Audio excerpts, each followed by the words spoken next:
Los soberanos otomanos del Próximo Oriente dejaron un legado arquitectónico y cultural que perduraría tanto como el de romanos y griegos.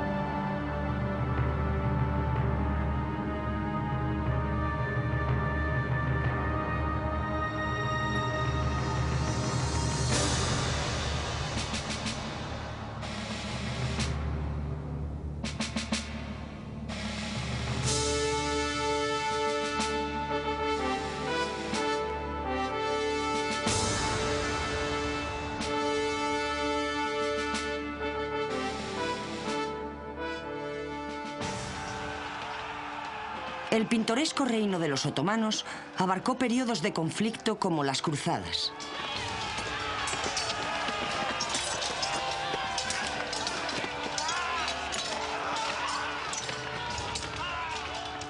Las grandes migraciones de los turcos selyúcidas, el periodo de dominación sobre gran parte del mundo conocido y las grandes sublevaciones del siglo XIX. El final definitivo del Imperio Otomano fue durante la Primera Guerra Mundial.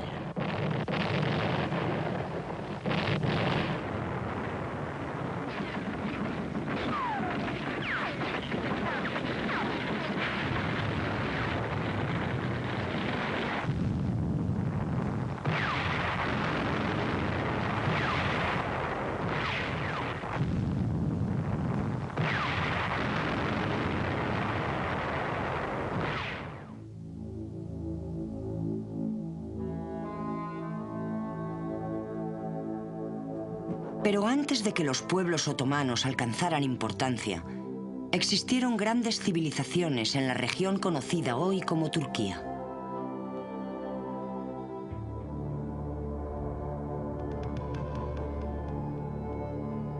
Se cree que la fabulosa ciudad de Tron, lugar de la legendaria guerra de Troya, como se describe en la Ilíada de Homero, estaba situada en Troas, en la Anatolia turca. La región no está solo saturada de historias griegas, sino que mantiene fuertes lazos con la Roma imperial.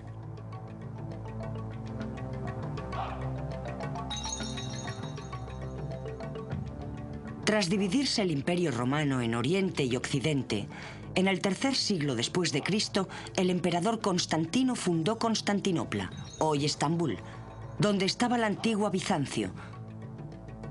Y cuando Roma cayó en el año 476 después de Cristo, la ciudad heredó su hegemonía como capital del Imperio Bizantino.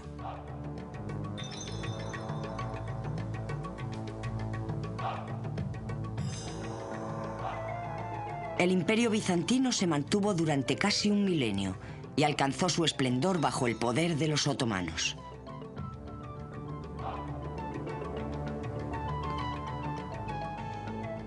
El Estado otomano fue fundado por Osmán I Gazi, que gobernó sobre un pequeño estado fronterizo en la Anatolia occidental durante el primer cuarto del siglo XIV. El origen de este estado se encontraba en las estepas de Asia Central, donde vivían las tribus nómadas de Turkamán.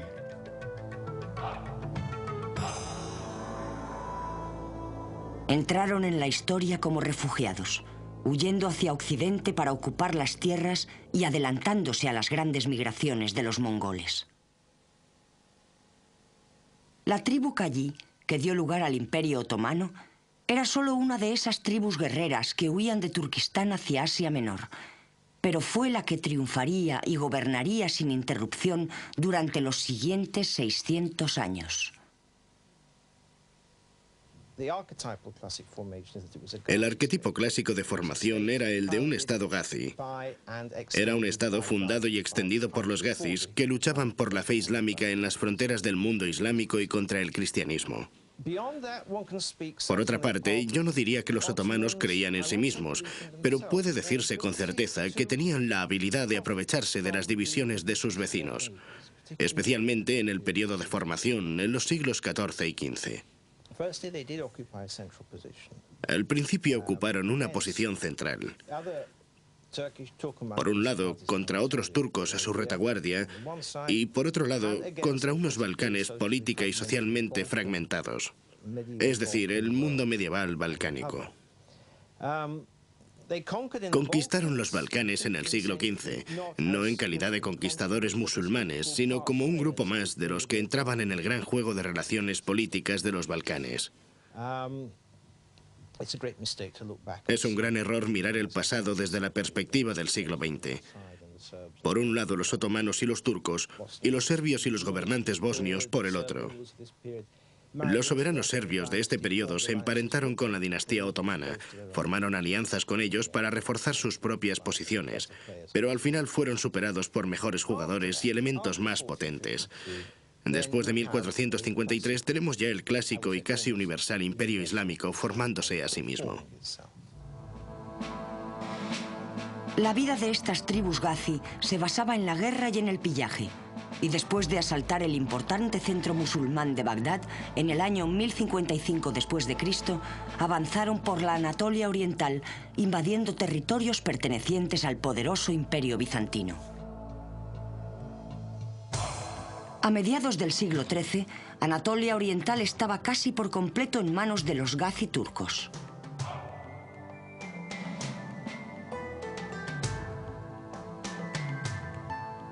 Osmán sacó partido de la debilidad inherente a los bizantinos y se aseguró el botín mediante la invasión del territorio cristiano. Otros gazis se unieron a él y su imperio creció. Las conquistas de Osmán en Anatolia fueron coronadas con la de la capital de la provincia, Bursa, por parte de su hijo Orhan. Esto supuso el control de los otomanos sobre los sistemas administrativos, financieros y militares bizantinos. Y así comenzó la tradición otomana de expandirse por la fuerza a costa de los estados cristianos.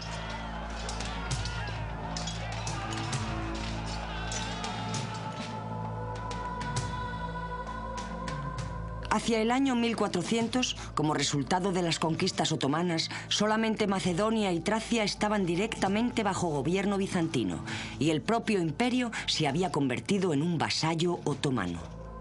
Todo lo que quedaba ahora era conquistar la capital, Constantinopla.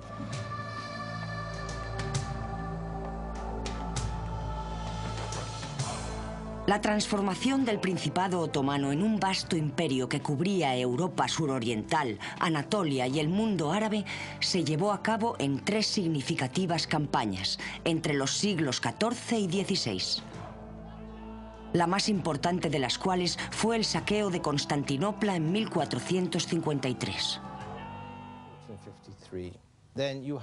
Después del año 1453 ya tenemos el clásico y yo diría casi universal imperio islámico formándose a sí mismo, el cual tiene un equipo de fuerzas armadas brillantemente organizadas, basadas en una estructura institucional que las mantiene, un impuesto base igual a las exigencias que impone la máquina de guerra otomana y una serie de soberanos incomparablemente brillantes que iban sucediéndose a lo largo del final de la edad de la expansión, del final de la edad clásica, del final del siglo XVI.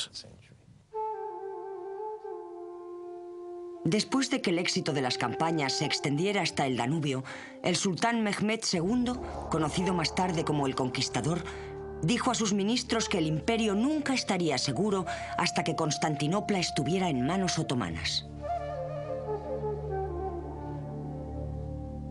Procedió a la captura de la capital bizantina y le cambió el nombre por el de Estambul.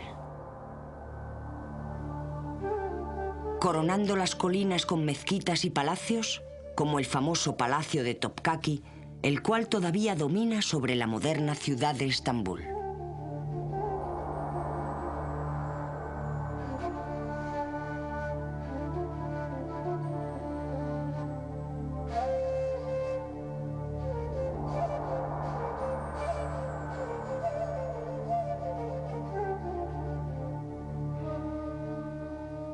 La captura por parte de los otomanos de la primera capital bizantina infundió terror y desconfianza a la Europa cristiana.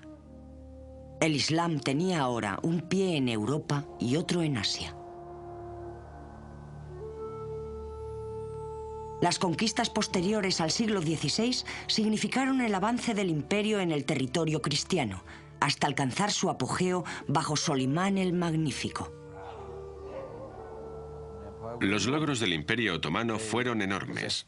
Poseían el ejército más organizado, equipado y eficiente de aquel tiempo, lo que les llevó a la expansión del Estado.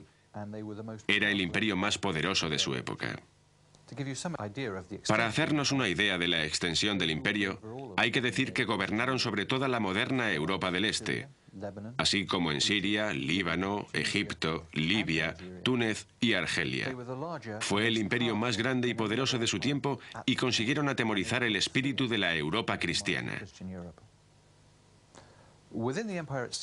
En tiempos de Solimán, el imperio en sí mismo era el estado más avanzado del mundo. Las ciudades eran grandes, tenían buen alcantarillado, bibliotecas, universidades, y el Estado estaba organizado. La burocracia era sólida y organizó con eficiencia una población de más de 20 millones de personas, lo cual era mucho para el siglo XVI. En el Imperio Otomano había muy pocas sublevaciones y era relativamente estable. La adición de las tierras árabes transformó el imperio, que pasó de ser un estado gazi a un califato islámico. Solimán llegó a ser conocido como el protector de las ciudades santas Medina y la Meca, y se le llamó Padasha, Shah de los Shahs. La flota turca estaba considerada como la más poderosa del Mediterráneo, rivalizando incluso con la armada veneciana.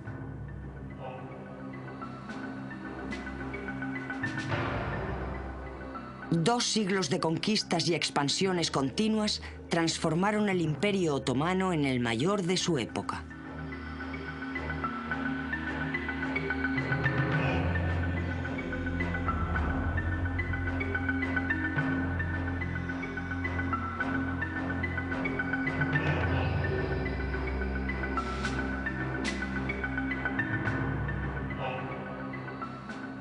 El ejército del sultán estaba bien equipado. Uniformado con armaduras, sus trabajos en metal eran famosos en todos los ejércitos de Europa.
La sociedad del Imperio Otomano estaba firmemente subordinada al sultán, quien ostentaba el poder absoluto sobre los hombres y recursos del imperio. Toda la autoridad suprema residía en un solo hombre.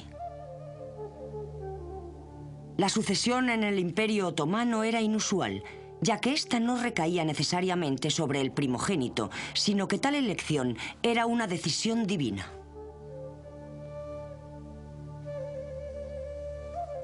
Durante los siglos XV y XVI, Cuando los príncipes cumplían 12 años eran enviados a lejanas regiones del imperio para que aprendieran los asuntos del gobierno provincial.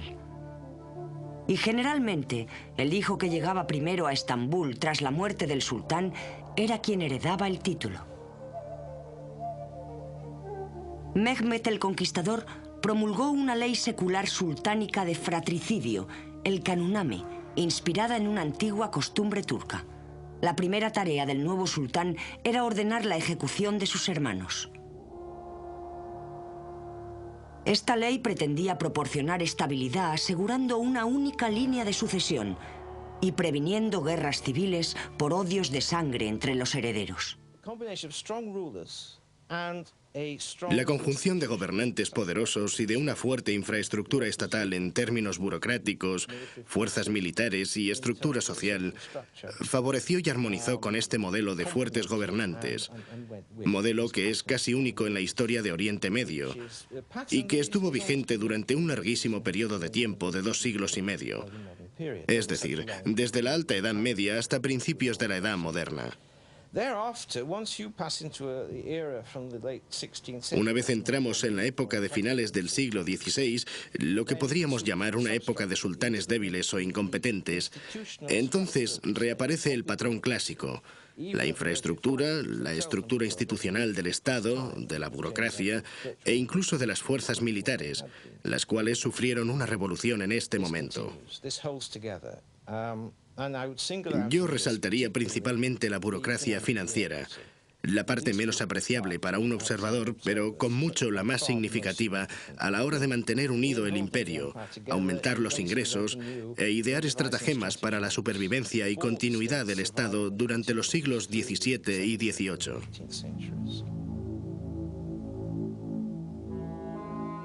La sociedad otomana estaba dividida en clases claramente definidas. Y en pocas palabras podemos señalar 2 grandes grupos, los gobernantes y los gobernados. En terminología turca se les denomina los askari y los rea, lo que se traduce literalmente como los militares y los súbditos.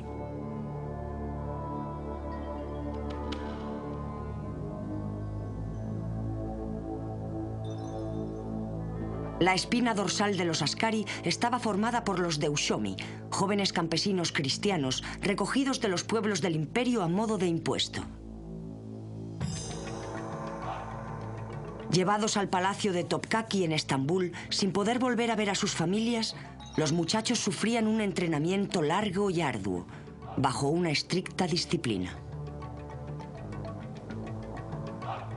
La educación implicaba la conversión a la fe islámica, saber leer y escribir en turco, árabe y persa. Y lo más importante de todo, una completa obediencia y lealtad al sultán. Esto era absolutamente primordial, y todos los deushomi aprendían que la bendición más grande que podían recibir era morir al servicio del sultán. Los deushomi crearon un cuerpo profesional de hombres altamente preparados y leales, que carecían de todo lazo familiar. Dedicados al servicio del sultán y a pesar de su categoría de esclavos, disfrutaban de una inmensa riqueza y poder como élite de la clase gobernante otomana.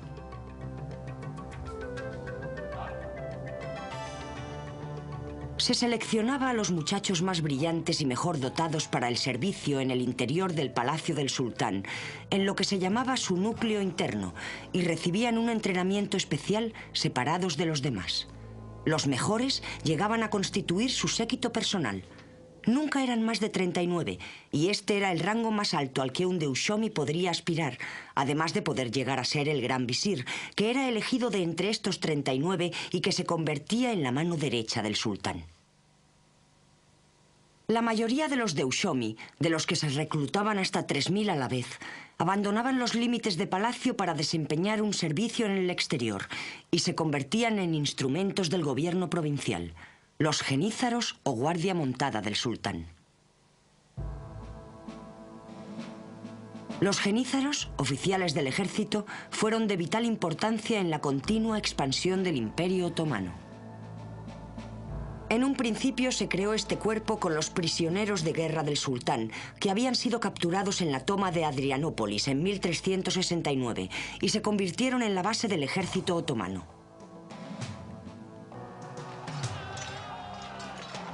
Eran muy temidos por los ejércitos cristianos de Europa, y el éxito de las conquistas otomanas se debe realmente a la existencia de estos genízaros tan bien equipados y organizados. Aunque los genízaros no podían contraer matrimonio, se les compensaba con un gran poder. Eran los responsables de la salvaguarda de los derechos de los musulmanes y solo tenían que rendir cuentas ante el sultán. Formaban las leales tropas de guerra del sultán y en tiempos de Solimán eran casi 14.000, jugando un papel muy importante en un imperio en constante expansión. Para aquellos musulmanes de nacimiento, el único camino hacia la clase gobernante de los askari era convertirse en un miembro de la ulima, la institución de los sabios. La ulima la constituía un grupo de hombres doctos, educados en instituciones musulmanas, y de allí salían los eruditos, profesores, abogados y jueces del Imperio Otomano. Su trabajo consistía en propagar por el imperio la fe islámica y hacer cumplir las leyes y enseñanzas religiosas. Ser miembro de la ulima conllevaba la ventaja fiscal de estar exento de impuestos, pero no tenían la misma autoridad y prestigio que los genízaros.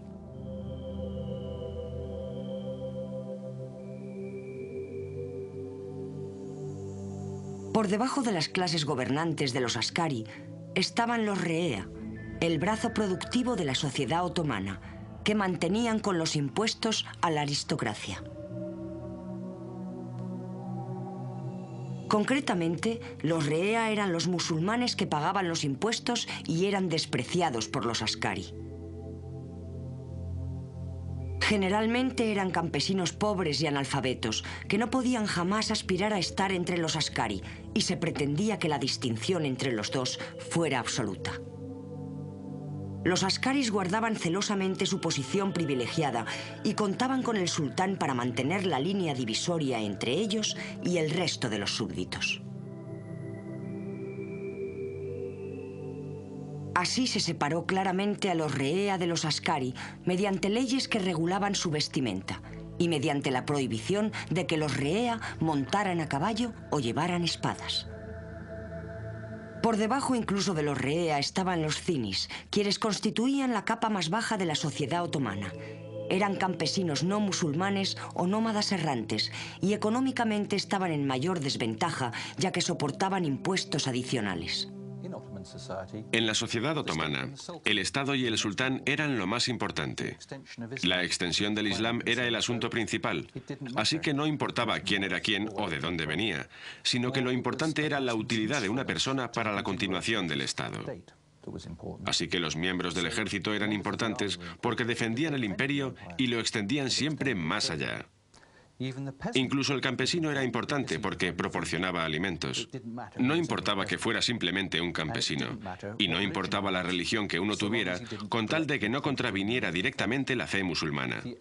Las únicas personas que eran realmente despreciadas eran los gitanos y los nómadas, porque no proporcionaban absolutamente ninguna contribución al Estado o sociedad.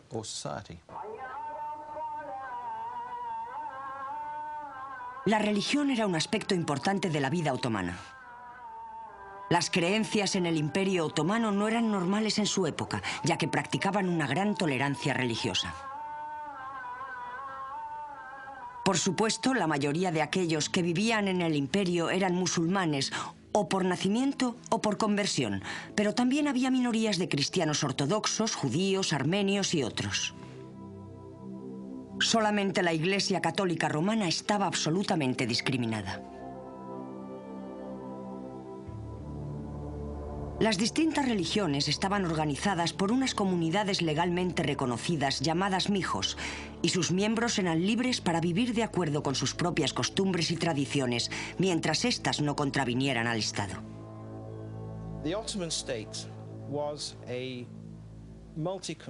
El Estado otomano era multiconfesional y multiétnico.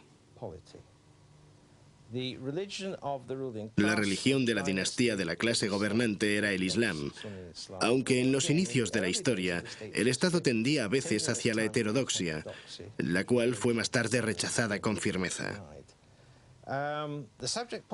La población estaba totalmente mezclada. No hay duda de que en los primeros 150 años del imperio, la mayoría de la población no era musulmana, especialmente en los Balcanes. Más tarde, a través de la migración, la conversión y especialmente la conquista de las así llamadas provincias árabes, Egipto, Siria y más tarde Irak, la balanza se inclinaba mucho más hacia el componente musulmán del imperio, demográficamente hablando.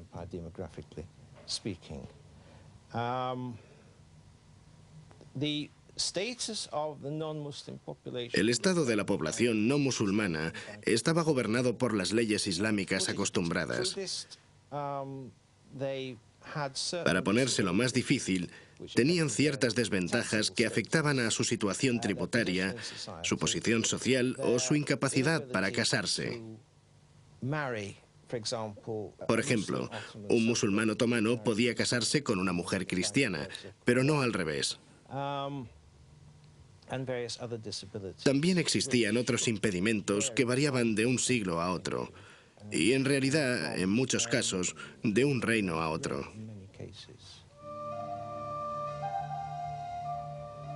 De todos modos, a pesar de esta indulgencia religiosa, la fe islámica estaba fielmente protegida en el imperio por la Sharia, la ley islámica sagrada.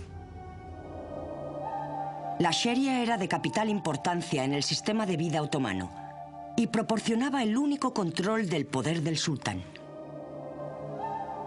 Incluso la expansión del imperio dependía de la Sharia. El Corán establecía que tenían el derecho sagrado de extender el territorio musulmán por las tierras no musulmanas.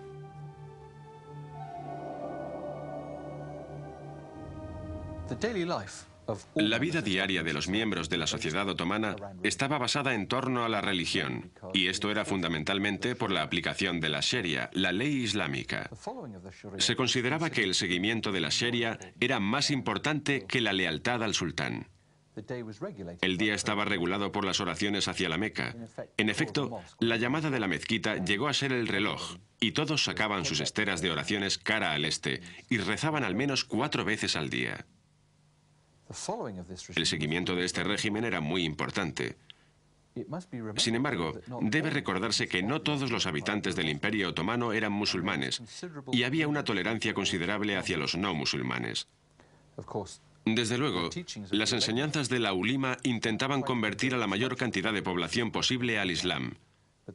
Pero los que deseaban permanecer fieles a su propia fe no eran perseguidos como lo eran en otros países de aquel tiempo.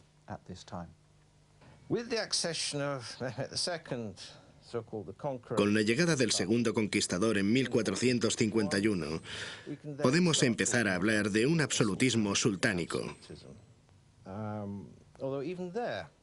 Aunque incluso allí, a pesar del poder del soberano, de su absoluto poder sobre su propia casa, hombres y sirvientes, y a pesar de su incontestado papel como soberano del Estado, a pesar de todo ello, se encontraba limitado en lo que podía o no podía hacer por la ley islámica, la Sharia, y por las leyes acostumbradas.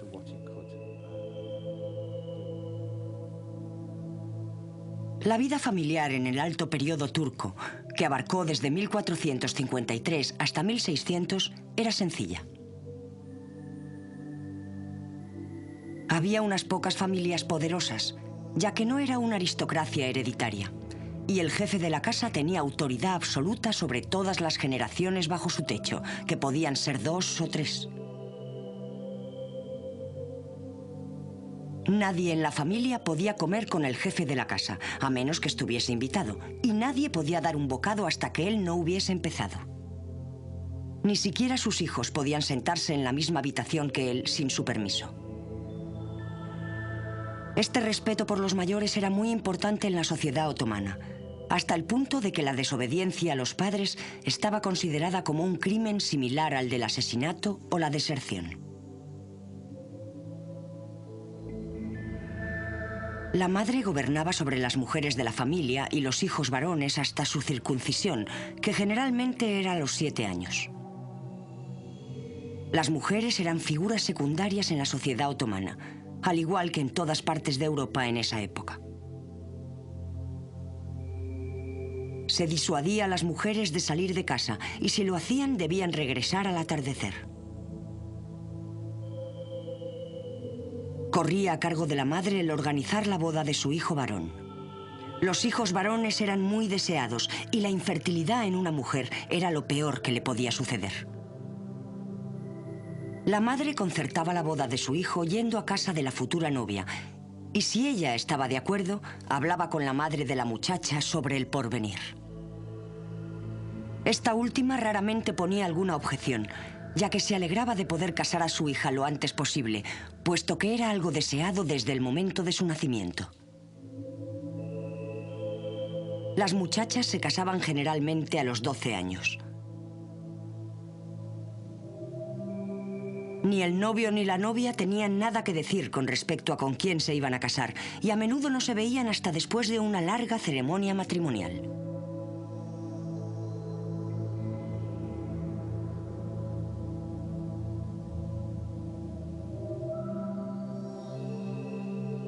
En la sociedad otomana, los hombres podían tener hasta 4 mujeres a la vez, y concubinas, siempre que las mantuvieran en casas separadas, mientras que las mujeres solamente podían tener un marido. Del mismo modo, un hombre podía divorciarse de su mujer con el simple comentario, «Me divorcio de ti». Pero para una mujer era casi imposible divorciarse de su marido sin su consentimiento.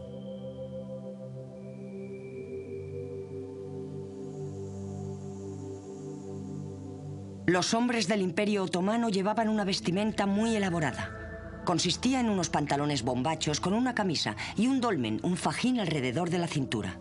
Y si era rico, un caftán con calcetines de piel, zapatillas y un turbante. La barba no era obligatoria, pero la mayoría de los hombres de aquel tiempo la llevaban. La vestimenta de las mujeres venía determinada por su posición social. Las campesinas llevaban pantalones largos hasta los tobillos, un blusón largo y normalmente iban descalzas. Las mujeres de un nivel más alto llevaban vestidos más elaborados, a base de pantalones cubiertos con un blusón de gasa ribeteado con bordados, un chaleco abotonado ceñido con mangas largas y un caftán largo y cerrado en los tobillos, sujeto con un cinturón. Las mujeres llevaban tantas joyas como les era posible, generalmente todo lo que poseían, y las pobres llevaban monedas de oro en sus pañuelos, lo que representaba toda la riqueza de la familia. El comercio era extremadamente importante para el Imperio Otomano. En primer lugar, creo que sería correcto decir que el Imperio Otomano, tal y como se desarrolló, llegó a ser una economía de mando. Los precios se fijaban desde el poder central. El gobierno central controlaba lo que se podía importar y exportar, y el Estado procuraba proporcionar facilidades, protección y salvoconductos a los mercaderes que venían al imperio desde el exterior. Al principio, lo que fue una concesión de privilegios por parte del sultán hacia lo que se consideraba como elementos externos más débiles e inferiores, fue lo que introdujo mercancías necesarias para el comercio, por ejemplo, plomo y estaño de Inglaterra, que eran muy valiosos para los otomanos como munición para la guerra que mantenían en Europa central. Y por supuesto había un comercio de exportación que solo se desarrolló realmente a finales del siglo XVIII, orientado hacia productos de exportación tal y como se entendía en términos de imperialismo europeo: tabaco, algodón procedente de Egipto y mercancías de este tipo. Las propias rutas comerciales eran antiguas rutas preotomanas, y dentro del vasto imperio otomano, las principales rutas comerciales iban desde Estambul, a través de Anatolia, hacia Persia y el lejano Oriente. En los Balcanes, desde Estambul hasta la costa occidental del Mar Negro y hacia Polonia y Crimea. Las rutas mercantiles rodeaban el mar Egeo y llegaban hasta las tierras eslavas. En el Mediterráneo, llegaban concretamente hasta Venecia. Las excelentes relaciones entre el Imperio Otomano y Venecia fueron de una importancia significativa. La conquista de los Balcanes abrió nuevas rutas terrestres para la importación de productos de Europa, mientras que los artículos de lujo como algodones, sedas, especias, arroz, azúcar y jabón se importaban desde Oriente. El emplazamiento turco en la ruta de la seda hacia China significó el auge de la industria textil, y todavía hoy el país sigue siendo famoso por su producción de alfombras. La fabricación de alfombras comenzó como una artesanía popular, pero evolucionó convirtiéndose en una técnica artesana altamente desarrollada. A medida que se hacían mayores intercambios culturales entre las ciudades y el imperio se expandía por el Azerbaiyán y Egipto, los tejedores turcos fueron adoptando nuevos colores y técnicas. El tinte vegetal rojo de Persia daría a las alfombras turcas su color característico y se convirtió en un secreto arduamente guardado. Pero fue la combinación de los adornos de nudo persa, la sedosa lana egipcia y los modelos tradicionales turcos lo que configurarán la manifestación más refinada del arte otomano. Los modelos de las alfombras incluían hojas, rosetones, zarcillos y flores naturalistas.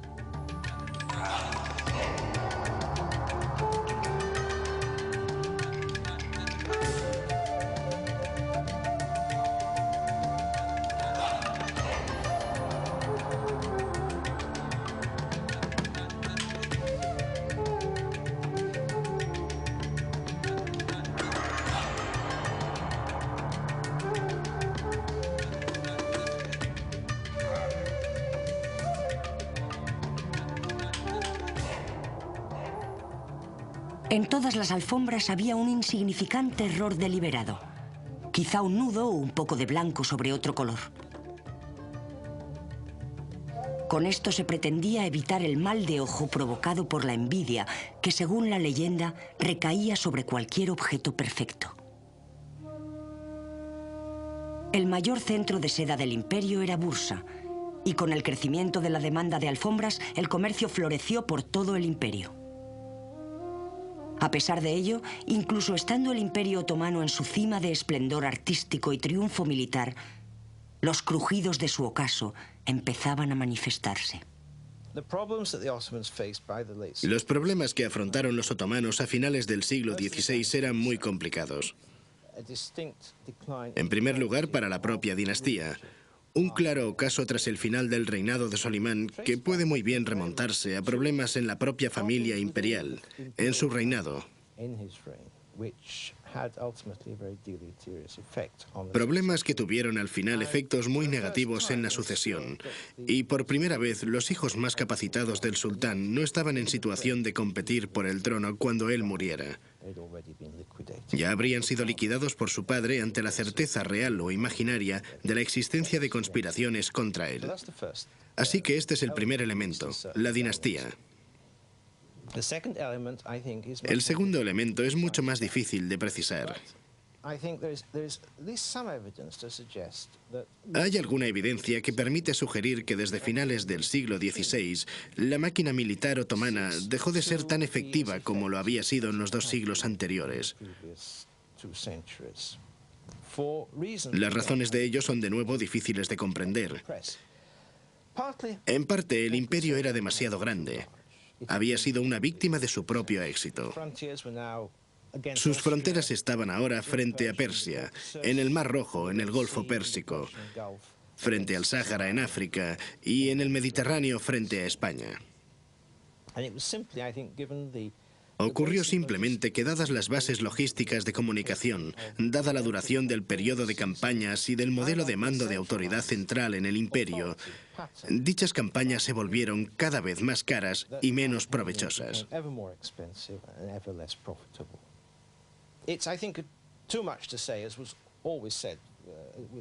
El influjo de la plata española procedente del Nuevo Mundo, que se introducía en la economía otomana de finales del siglo XVI, tuvo de hecho un efecto de inflación que arruinó toda la estructura gubernamental.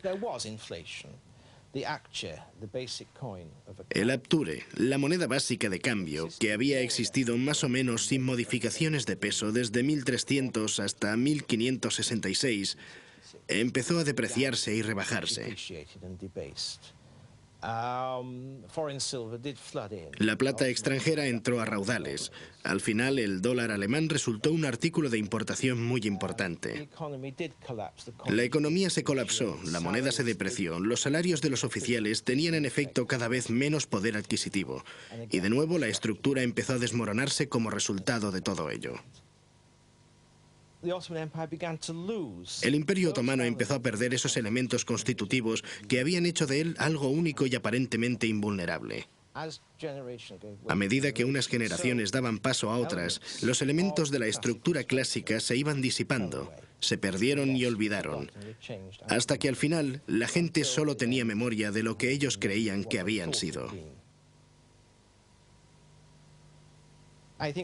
La historia del Imperio Otomano a finales del siglo XVIII y en el siglo XIX es un intento por parte del imperio de reinventarse a sí mismo sobre una base muy diferente de lo que había sido. La dinastía continuó existiendo durante este periodo. Continuidad de la dinastía sí, continuidad de la institución, por supuesto que no.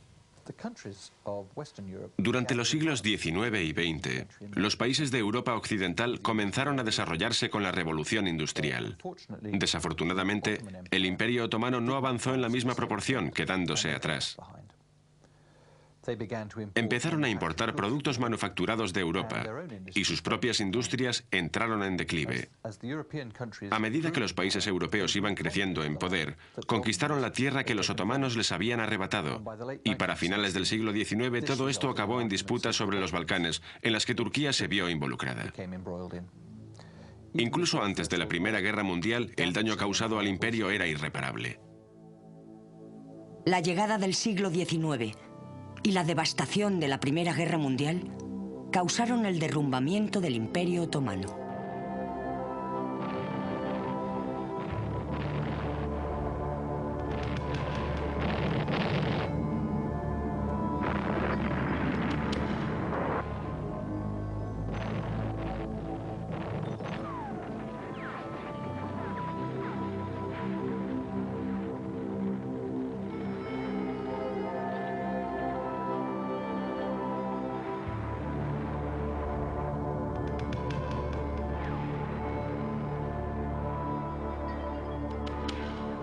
Después de haber perdido todas las tierras, retrocedieron hacia la península de Anatolia, creando el Estado moderno de Turquía.